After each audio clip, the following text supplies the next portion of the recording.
Hey, horror fans, once again, it's the Horror Miser Monty G. It's time to do another movie review. It's time to review the movie Ma. Oh boy. Now, Ma is a 2019 psychological horror film. It was directed by Tate Taylor. It was written by him and Scotty Landis. And it's produced by Jason Blum under his BH Blumhouse Production Film Company. Yeah, he make all those great teen horror films. This stars Octavia Spencer, Diana Silvers, Juliette Lewis, and Luke Evans. Now, I've heard a lot of people have some mixed reaction to this film. Some like it, some don't. But let's see what I have to say about Mom. When a lonely woman befriends a group of teenagers and allows them to party at her house, the kids think that their luck couldn't get any better. It's party time! However, when things start to happen, make them question the intentions of their host. Seems like she's not the gracious hope she appears to be. Yes. Now, when you look at this on paper and when you saw the trailers, you think this would be an excellent horror movie. Yeah, I mean, after the success and the praise Lupita Nyong'o received from us, everyone believed that Octavia Spencer, who is another successful Afro-American war black actress who is starting in a horror movie just like Lupita did earlier this year, she would get the same praise and success in this one. Now, while I have no problems with Octavia's performance, which I'll explain later, this movie fails to live up to the hype that it generated. I mean, there's no suspense. There's no tension. In fact, this movie's not even scary. And despite this being an R rating, the filmmakers seem to be scared to push the boundaries to make what should have been a decent horror film. Instead, what we have is a watered-down, almost laughable PG-13 teen horror film that we've seen in times before. This is bordering on the Wish Upon level. I mean, not as bad as the Bye-Bye Man, but yeah, wishing on the Wish Upon level. And it's such a disappointment because I expected a better horror movie than what we have here. Now, we're introduced to Maggie and Erica Thompson. They're moving back to their mother's hometown in Ohio after a failed marriage. Maggie befriends several teenagers from her high school, and when they try to get adults to buy them alcohol so they can party like teenagers do, they meet Sue Ann Ellington, a veterinary technician who, for reasons only known to her, buys the alcohol, and then later on, as we see, allows the teenagers to party in the basement of her house. Yeah! They're not calling her a mom because that's what she wants to do. And word gets around to the other teenagers that, hey, let's go to mom's and get drunk and have a party.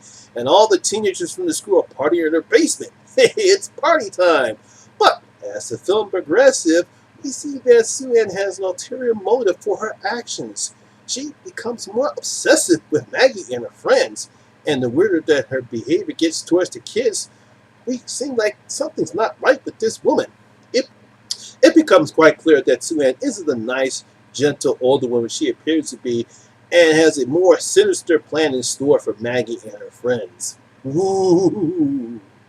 Now, as I stated earlier, this movie seems it would have been an excellent horror film despite the cliche plot that we've seen before in horror movies. And we have your typical cute 20-something-year-old actors and actresses playing high school kids. Yeah, this is typical teenage crap that we've seen before. However, we do have an Oscar-winning actress in Octavia Spencer. I mean, she's done a lot in her career. And we also have Juliette Lewis and Luke Evans in this movie as well. They're pretty good actors and actresses. They've done some good quality work in their time before. So what can we figure? What the hell can go wrong? Well, the main problem with this movie is that it's, frankly, quite boring. I mean, nothing really happens in this movie. I mean, absolutely nothing happens in this movie.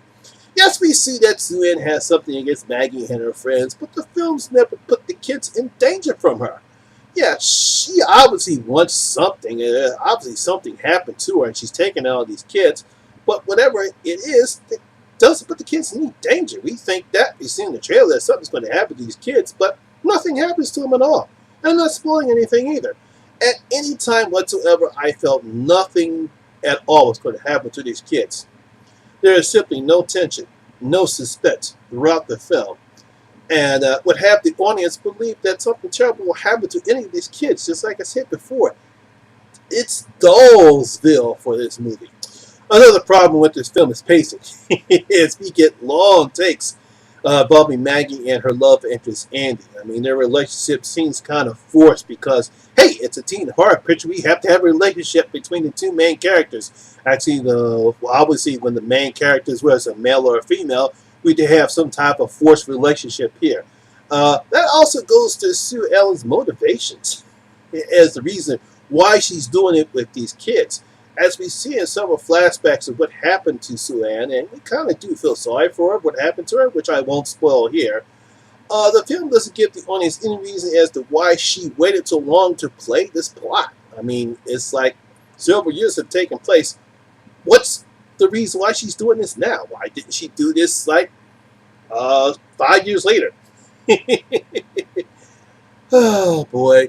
And when Sue Ann's plan finally is revealed, it's kind of lackluster at best.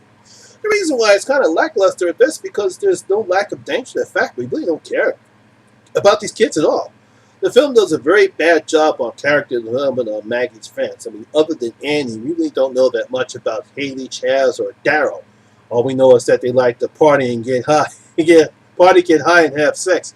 Just like the other typical teenagers that we see in these movies, but we don't care anything about them. But then again, we know nothing's going to happen to them because the film doesn't put them in any danger.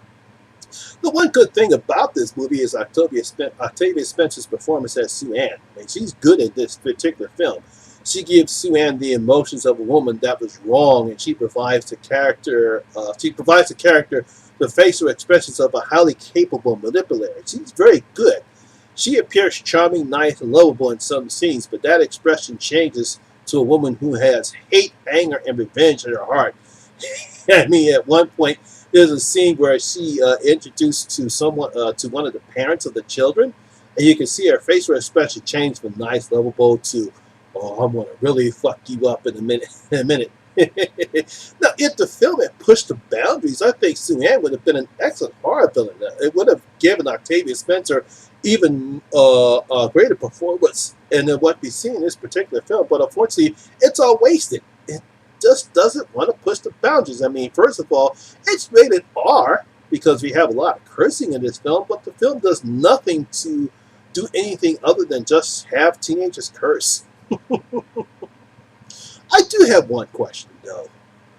What purpose did Allison Janney serve in this picture? I mean, is she good friends with Jason Blum? Did he tell her that he was going to cast in one of his horror movies?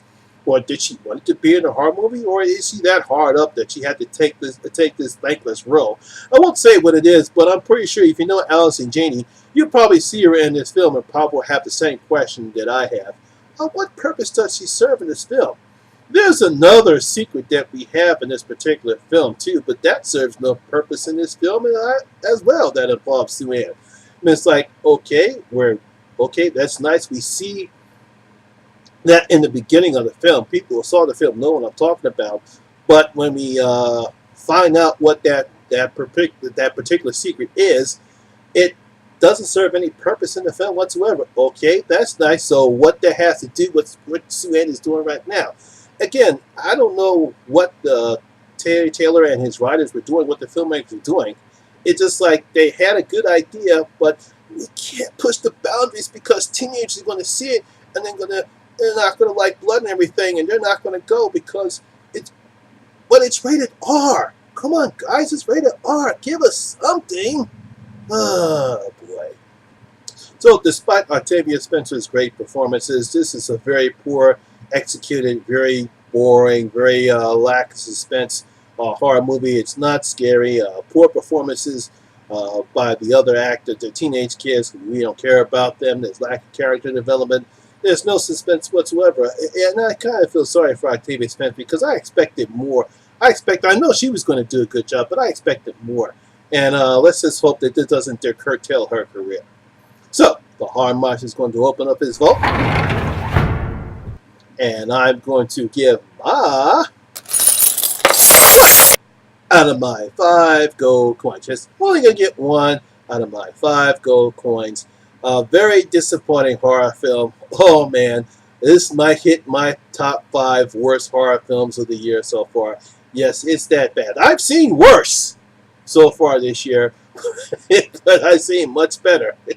So, my horror fans, what do you think about Mom? That you did not like this movie as much as I did, as you can see? Did you actually enjoy it? Do you think this was a very competently made horror film? Leave your comments on in the comment section below and tell me what you thought about Mom.